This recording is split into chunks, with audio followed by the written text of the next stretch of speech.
I don't think it's important what colleges I went to. I ended up doing what we were doing in our separate programs and together because of 5 high school teachers. I didn't know it at the time, but when I put together my prior learning portfolio, that's what you called it, right? Yep. And I look back at those questions that you asked. I keep coming back to those teachers.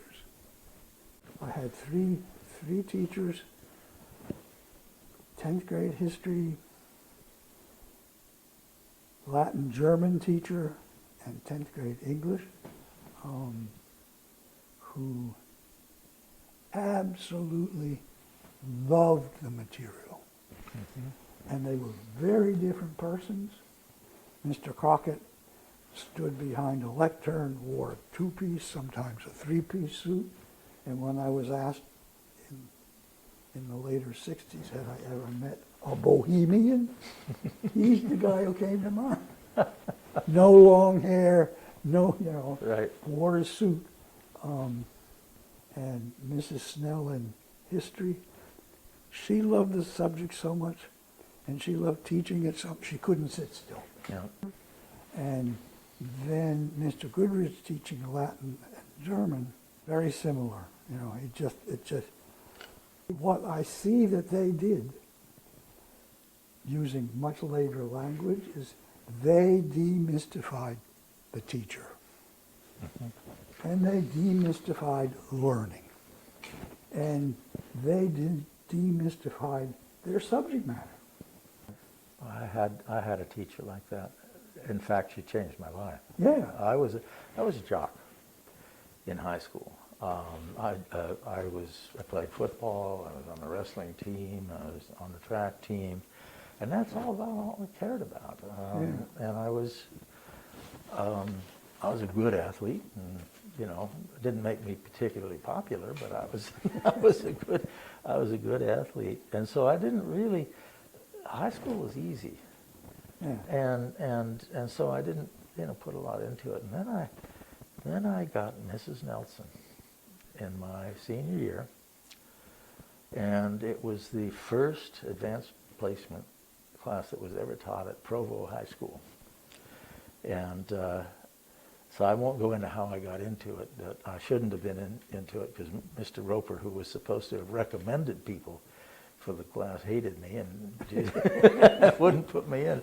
And so anyway, I got in, and she just was one of these people who loved the subject, loved literature. We read some wonderful stuff, had great conversations. It was a fairly small class. Interesting kids. Most of them I didn't know because they weren't, Yeah, you were in different cliques. completely different realms, and she just brought it alive for me. Yeah. And I had always been, a reader, but I got interested in things that I didn't even know existed, and it really and that sent me in a direction that and eventually landed me at UWW. So let me tell you about Mr. Loud, chemistry, about as far from my intellectual interests as a human being can get. And if 50% of us got a question wrong, he didn't count it. Huh. Even for the people who got it right, he didn't count it. And he came into class the next day and he said, if that many of us didn't understand it, it was his problem. Wow. Not our problem. Now that's And teaching. so, yes. And so he took on that topic in a whole different way. So that was one thing. Second thing, he almost said this, and he maybe did, but I learned it, that if you memorize the periodic table of elements, you don't know anything about chemistry. You've memorized the periodic table of elements. Yeah. He wanted us to understand chemistry. And that's what he really worked at. So the inquiry program's core curriculum was called Modes of Inquiry. How people in the 3 different territories think and work. Yep. And he introduced me to that. I found out his annual salary was $1. $1. I went bananas. And my parents had to calm me down because the principal lived across the street from us, and I was going to storm out. And they calmed me down, and I went to Mr. Loud the next day and said, "This is so unfair, I want to do something." And he said, "No, that's my choice." He said, he was a real chemist. He owned a small chemistry lab in Boston that had both state and federal contracts, and he had a really good crew. And so he would go in the early morning, get the day set up, and come to the high school to teach 11th grade chemistry. Wow. And what I took away from that, and this was kind of conscious, is that if you love something and you know a lot about it, you have an obligation almost to share it, teach it, make some kind of use of it for other people. Yeah. Those were almost conscious learnings at the time. Then senior English, like your senior English, Mrs. Heffernan, for some reason, could have tables that we sat in a big rectangle. And she had a lot to say. She was really smart. But she ran a discussion class. And she made sure that when we were talking, we talked to the other students, not to the teacher.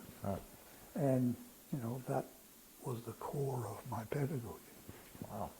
After that, it doesn't really matter. What high school did you go to that had these wonderful Public teachers? high school in suburban Boston. Wow.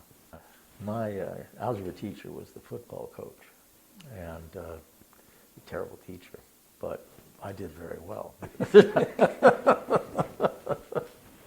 in the class. Mrs. Nelson's really the only standout for me, and it was a good thing that I had her in my senior year, because I was getting ready to be launched into the world, and I wasn't going directly to college. I went into the service. I went into the National Guard and did basic training right after high school, which was really good for me. I got to see parts of the world. I was a teenager in Utah, and it just, you know, it wasn't a very diverse place. And when I went into the service, it really opened my eyes. And I learned an awful lot. And I had friendships with black guys that I never had before. I mean, in Provo High School, there was one kid from Argentina. There were a couple of Jewish kids. And I think there was a kid, an Arabic kid who was in an exchange program or something like that. That was it. Yeah. That was it. And so it was very good for me. I learned an awful lot about myself too in the service, and was not a particularly good soldier, but I learned how to get along.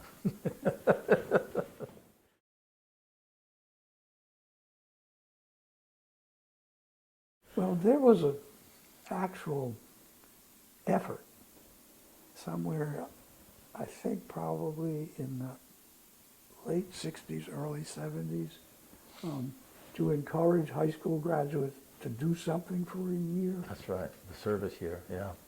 Some kind of service year, or maybe Yeah. it was even working at McDonald's, but do something in the real world Yep. before coming to college. And that's what you all brought, Yeah, right? that's You- right. You had done things in the world. You had Exactly. done things in the world, and you were grown-ups in a lot of ways.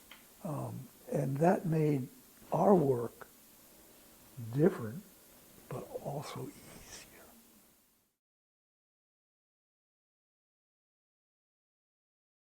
I've said it so many times over the years how lucky we were to be able to work with the students and how much we learned, from working with them.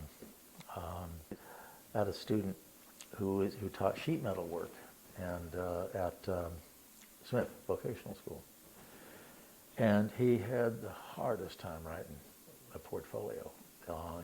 He wasn't a writer. He'd never been a writer, and he'd come every Friday afternoon, and we would sit and talk about, and then I'd say, okay, make a note. That's a good idea. That's a good idea. And he'd go back and he'd write something. He'd come the next Friday, and I learned so much from this guy he did mostly HVAC stuff, and he could talk a good portfolio. He could really tell you what he'd learned, not just in terms of doing sheet metal and HVAC, but just in what he's learned about dealing with customers and dealing with kids in the classroom and that kind of thing. Eventually, he got a portfolio, and it was a pretty good one. It was a pretty good one. I just loved it. I just loved that work, and it was a great place for somebody like me who tends to be a generalist, and I couldn't see myself, because I had been in graduate school in English, and I got to a certain point and I said, I don't want to be an English professor. I really don't. I want to do other things.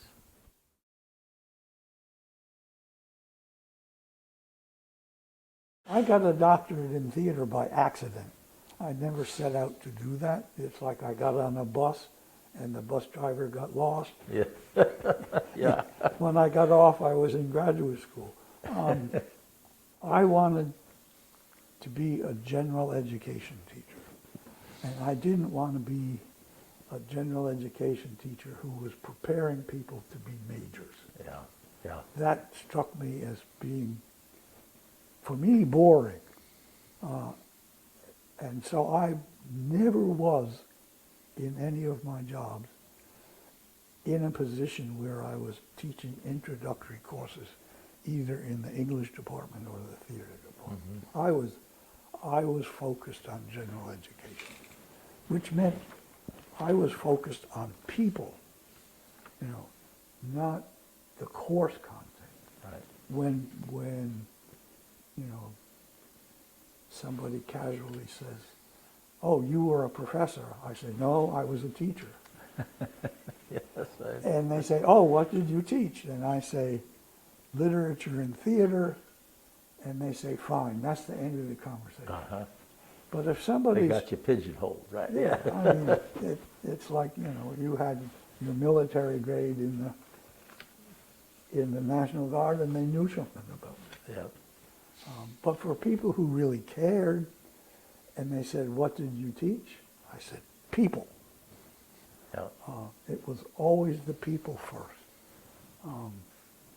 And the objective of teaching was to help them improve their lives in some way, whatever that meant for them. Not for me, for them. And then the inquiry program added the dimension of, we really hoped our students would go on to become change agents, to make a difference in whatever world they lived in, not just to keep it inside, but to do something for the larger community.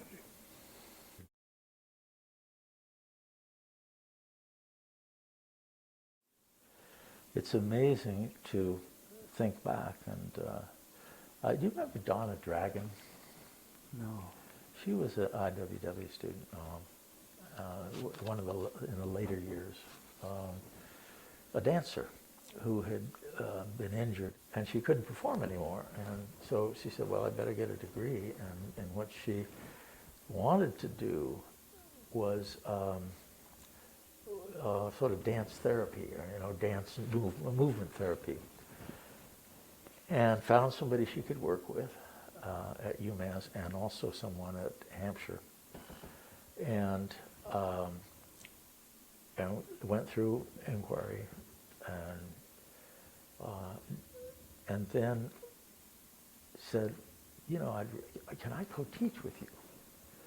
I said, sure, let's, you know, and I was going to Springfield at that time, one night a week, and so we got together and came up with a class, and it was just enlightening for me to work with her, because she came from, you know, a whole different place, from dance, and then the story I have to tell you about her, because she wanted to learn about physics, and so she took the Physics for Poets course. You know, you remember that one that was at UMass?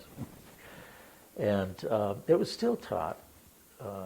This professor taught it from a math-based perspective. She took my class in UWW, in which I talked about learning styles and, you know, how people approach new knowledge, and so she made an appointment with the guy and said, you know, I love these ideas. I'm really interested in learning more about them, but I come at new learning from a very different place. You know, I don't know math very well, but I'm interested in the ideas. And apparently it really impressed the guy, because near the end of the semester he asked her if she would work with him to revise the course. Wow. So that he could have more avenues into what he was teaching, you know, for students. And we turned it into an independent study, of course. and today she is a faculty member at Temple University. Wow. Yeah. So it's amazing to see, and you know, we could tell these stories all day long. Yeah, all day long. But it's just amazing to see what our students have done, and then what we've learned from them.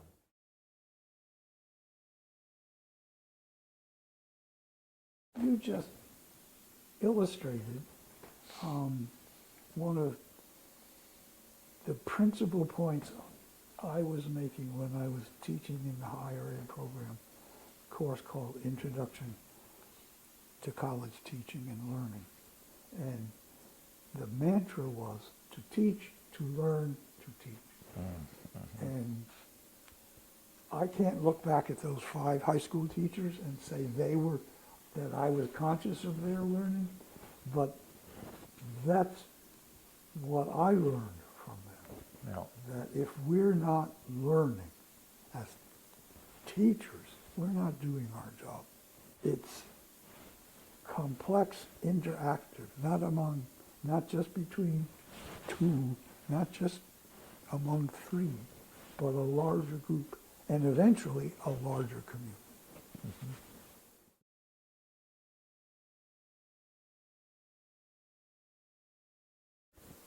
Can you tell me how Project 10, which became Inquiry, started?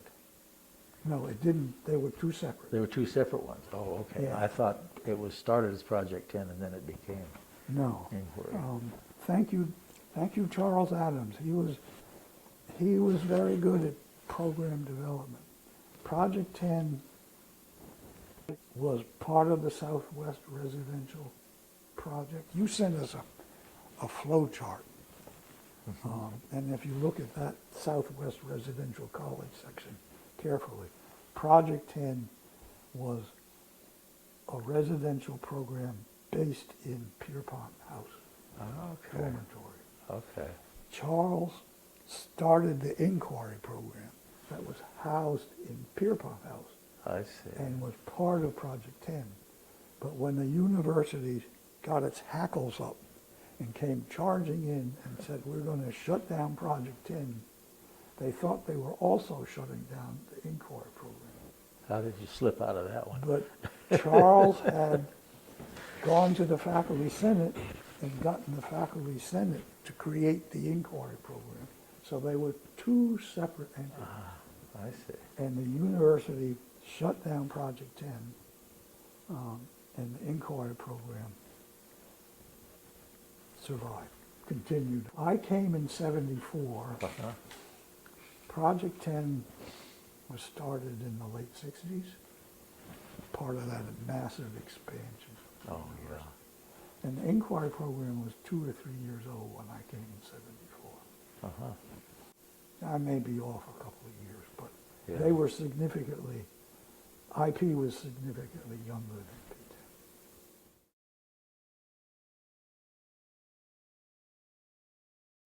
Well, those were crazy times. I mean, the free university days were, you walk in, and this is when I was in graduate school in '67, '68,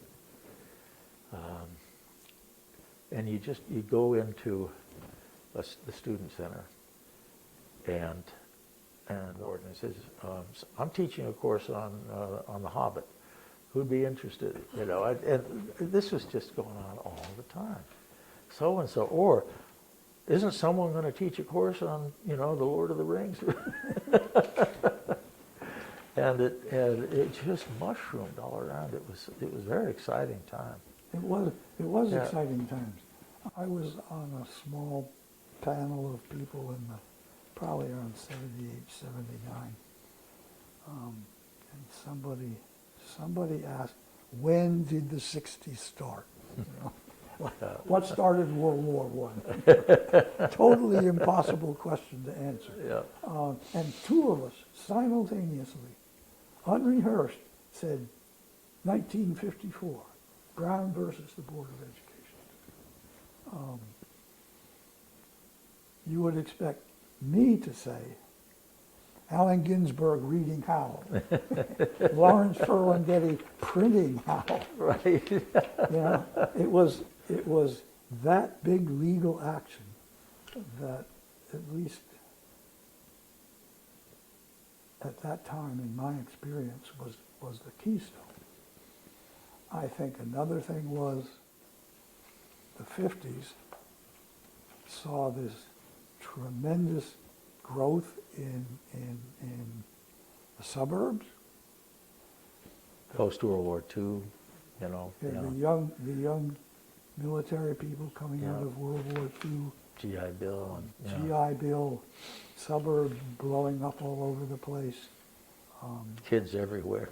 Kids everywhere. Yeah. It may sound strange, but Elvis Presley brought together a variety of music that was not acceptable in the United States Yeah. to the general population. Blues, a whole variety Yeah. of Country. stuff. Yeah. It was.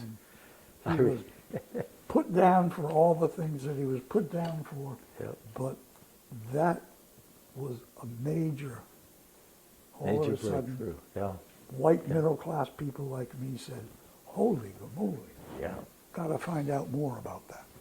I remember my mother really wanted to watch him when he was on the Ed Sullivan Show on TV, and so we all gathered around the black and white TV, and he came on. They wouldn't show below the waist. Yeah, right. Remember how because he'd do twisting and stuff, and they'd just show his upper body when he was singing. Yeah.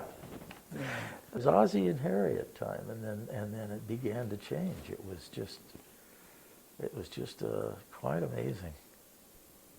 And then, of course, then you get the Beatles and Bob Dylan and the music and the. But I graduated high school in 1960. And the teachers I was talking about were all old enough to be teaching us teenagers in the 1950s. And they were different from the mainstream. Yeah.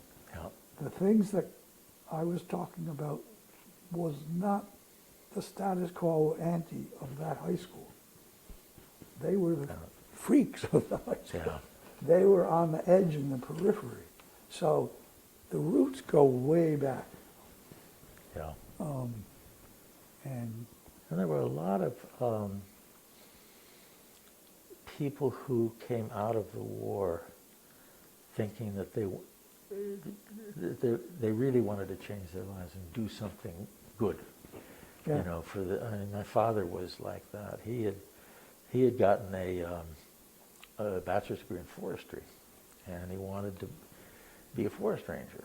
And he was graduated in 41, and got his first job, which on an Apache reservation in Arizona, which, if you knew my mother, is just amazing that she went with him there.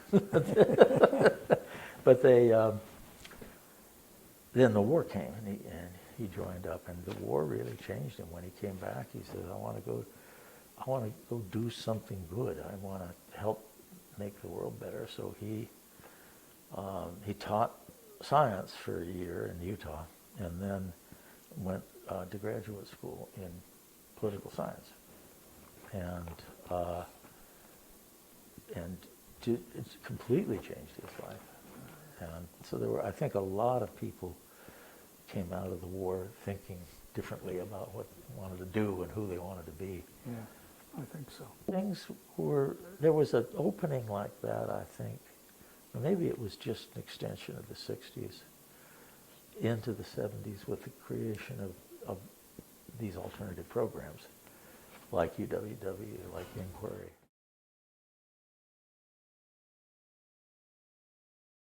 And then it really began to change. And when we all got moved out of special programs and ended up in the School of Education, and then the budget cuts started to come, and then the monetization of and it's a very complex issue because as the state was pulling funds back, higher education really had to look at money-making possibilities. And I remember I became director of UWW in 1988, and that was just about the time that the budget cuts really started coming.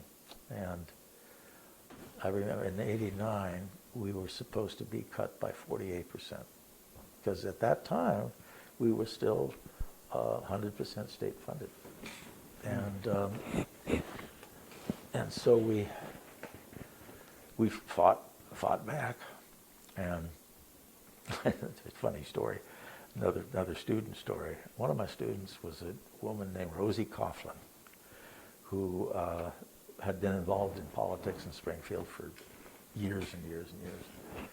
And so she was we were talking about her portfolio at one time, and I told her, that there was a possibility that the program would be cut in half. And I said, gosh, I wish I knew somebody who knew Paul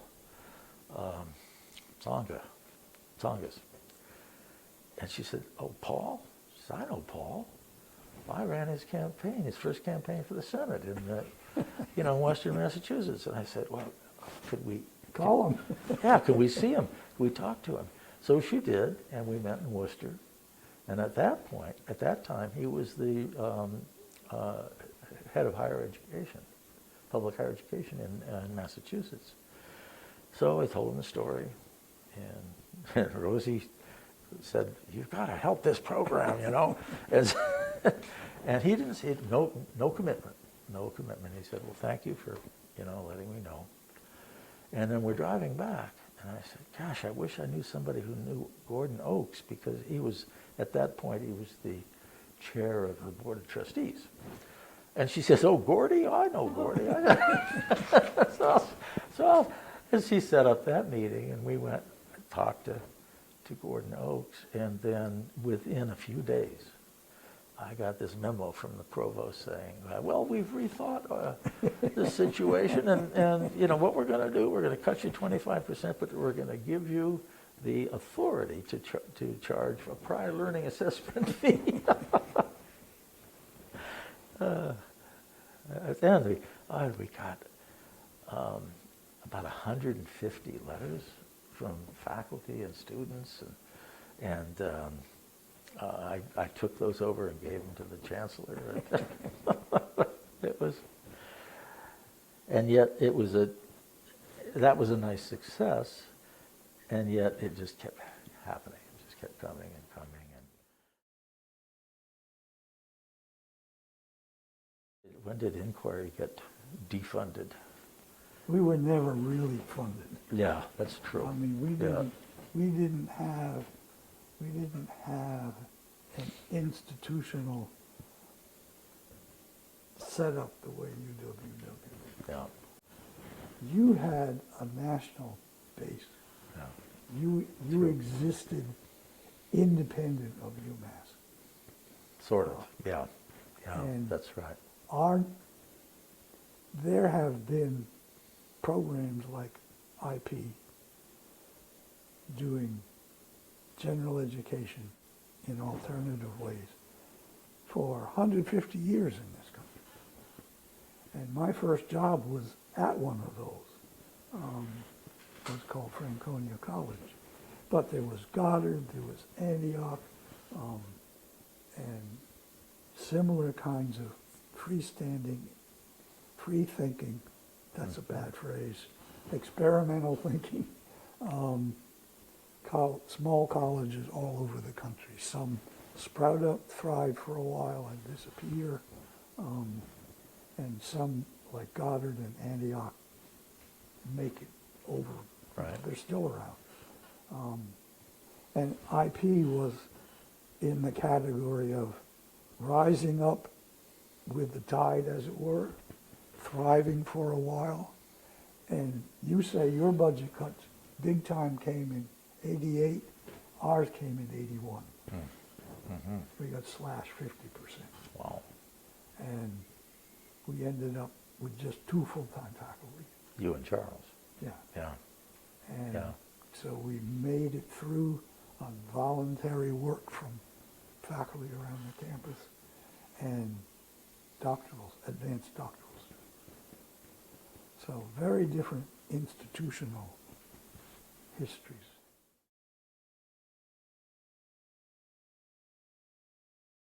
At one time, I read actually somewhere there were 50 UWWs around the country.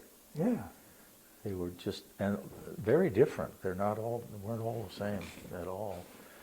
And we did work a little bit with the one at Saratoga Springs. New college.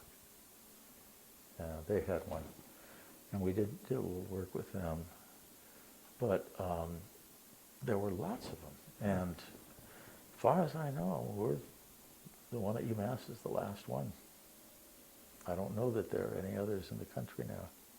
But a lot of them got absorbed into different programs because there are lots and lots of programs for adult learners now, individualized degrees and prior learning portfolios, credit for experiential learning. And that was a huge explosion, probably at the end of the 90s.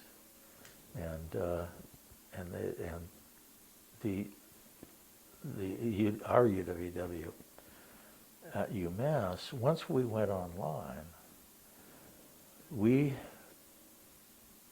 were getting students from all over the world. We had, at one point, and this is just after I retired, I had 1,100 majors.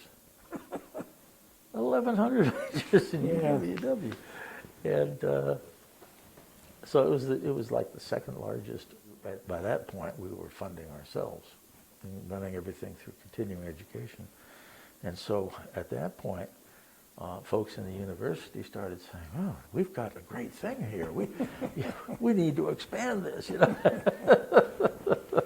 And now I just recently had a conversation with someone at UWW, and their numbers are shrinking because there's so much competition now, and so much online competition. Everything's online, and I was sorry to see that. I understood why we needed to do it. It was the only way we could survive, I think, when we made that change. And well, you remember weekends at UWW? Victoria and Rick put that together, and that was in that was in '94, I think, when they started. That was one of the first, and it wasn't really online, because there wasn't any online. It was really people sending their papers in as attachments in an email. And maybe they got there. Maybe they got there, maybe they didn't. But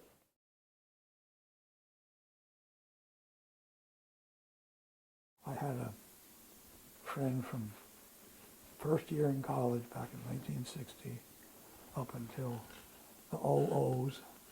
And he retired from his job, and in his retirement he took a part-time job teaching for the local community college. And it very soon after he started went to completely online. And we talked for hours about it. Mostly I was against it. yeah, And one of my examples was you could be standing in the grocery store in a line and not know you were standing next to your best student because you've never seen that person. yeah, You've never met that person. And one of the big challenges you had, again, this is from my lens, when we were first working back in the 70s and the 80s, was the difficulty of your group having access to the campus. mm-hmm. And why that was important was what we've been talking about, and that's the interaction of real, living, breathing people who, when there's germs around, wear masks. yeah. And that interaction was core to what we did. It was some of the best experiences I've had as a teacher. Were, we had a cap of 16 students in the portfolio writing course, and what a wonderful experience that was, because people were talking to each other, and they'd break into small groups and talk about their experiences and their. Well, you remember how that was. It was. I try to do that online. I'd create groups and that sort of thing, but they didn't see each other, and there was no Zoom back then even, and so it was all text-based. It was all and so the good writers were having a ball, and the people who weren't as experienced in writing, we're not having a great time. I mean, it was just hard work for them, and it wasn't the kind of thing where, well, look, why don't you come and see me, and we'll just talk about the portfolio. You could do that, but it was all email. Yeah. I got so I could do it, and had some pretty good experiences with students, but it wasn't even close to the same, and it was almost twice the work.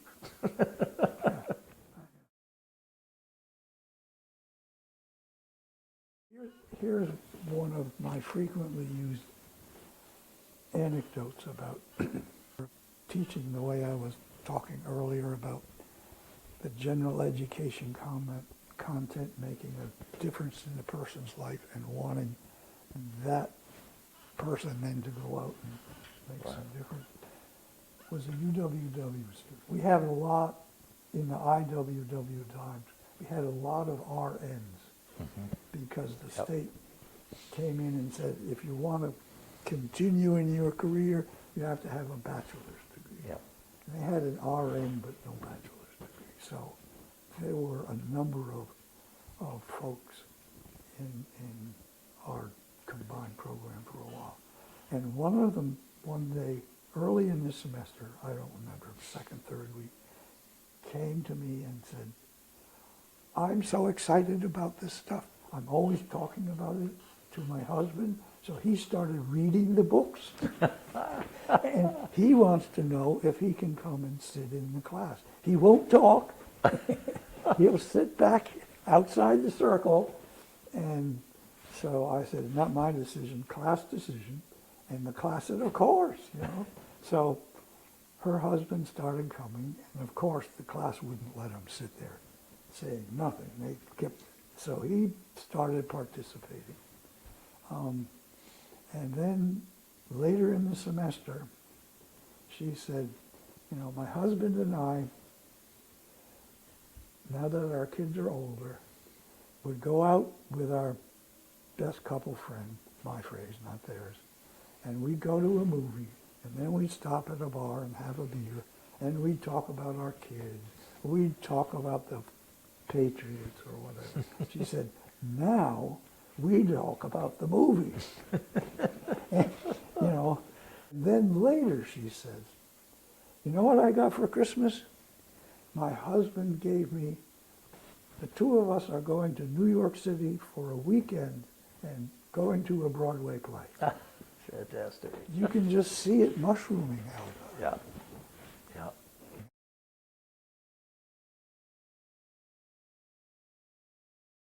I've always been a bear of little brain. I can't see that happening in all online courses. But it has to. It has. It must. It has. It's not the same. I mean, this is my experience in teaching online, which I did for about 5 years. But a lot of it has to come from the student. Yeah. And it's not necessarily the good writer. It's the student who gets really interested in the other students, gets really interested in the material, you know. And I had some, you know, some good relationships with students online. And one of them actually ended up being the student speaker at graduation. He actually flew out from Seattle to be the student speaker. And so it's possible, but it's, I think it's much harder. Well, yeah, because we grew up in a whole different universe. Yeah. I look at my granddaughter who goes to high school with live living teachers, but her whole generation is connected to people around the country and the globe that, you know, just beyond me. But back to your point, in the class, students get interested. In a discussion class, it's not always the A student, it's not always the one who's fallen in love with whatever is on the syllabus. It can often be somebody who's confused and doesn't understand and says so. Right. And classmates join into the discussion. Yeah. Not the teacher saying, oh, well, if you reread the paragraph. Yeah. Right. It's your fault. And somebody else says, I'm confused too, and they find out they're not confused in the same way. And then other people in the class get engaged in the conversation. Yeah. And Mrs. Heffern just made sure we talked to each other, not to her. Yeah. And that was the great thing about the writing for the portfolio class, because we'd have small groups, and then they would really talk about, here's what I'm hearing, you know, what you're saying, and you've described what you do, but, you know, I don't really understand why, you know, you do it this way. And so they would pull stuff out of each other. It was just fantastic. It was just, I got to roam around and sit in each group and not say anything and just sit there. And somebody asked me a question, I would answer it, but otherwise I was just participating. And it was magical. I feel so lucky that I was able to do that for so many years. Yeah. I mean, it was like being paid to be in kindergarten and play in the playpen.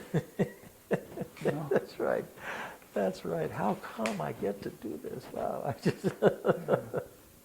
I think the online environment has changed that to a certain extent. I think it's still possible to have good connections. And I think the younger people now who are in their 30s and 40s and coming to UWW are all, very sophisticated in terms of technology. And so it's not like when we started doing online, most of the people, a lot of them didn't even have computers. And they, We still had floppy disks yeah, yeah, that were floppy. that's right. My first computer had two floppy disks, one for the program, one for the data. The world has changed an awful lot, and I know I sound like an old curmudgeon, and I am old, but I'm not a curmudgeon.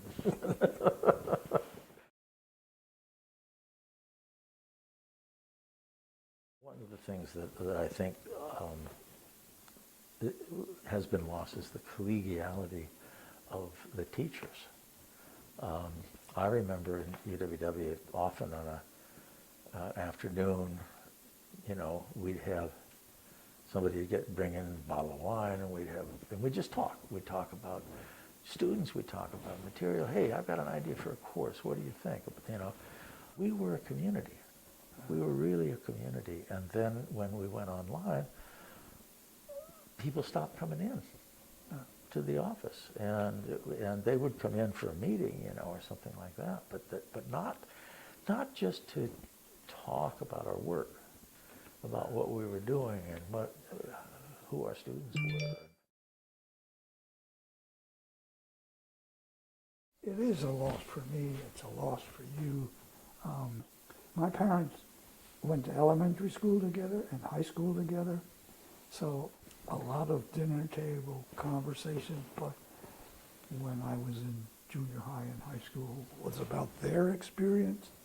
And, a lot of what they talked about was the inadequacy of my high school generation compared to what they had. Right. Things were lost. Yeah.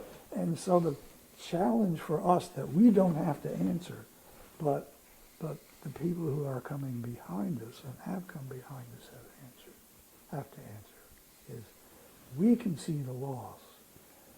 They have to work hard to make some positive gain. Right. And it's not Right. going to be recreating the experience that we had. No. That's not going to happen. It's past. At least on any large scale. Right. I'm not equipped to assess whether what's happening now are what I would call gains. Yeah, that's a really important point, I think, is that you get to where we are, and when we see the changes, speak for myself, I interpret at least some of them as losses. That it used to be more collegial, it used to be more this and that. And yet, people who are going into higher education now don't expect that. I can't get inside their heads. I don't know if they sense it as a loss, if they've never had it. Can't be a loss. It can't be a loss. It's just, it's just what it is. And I just remember all of you, you were friends. The instructors were friends. You could feel that. And it was such a warm place. It was like post-hippies, but it was like, and also that era was so vibrant and alive. Yeah. It was great then. You guys did like 300%. You did absolute great work.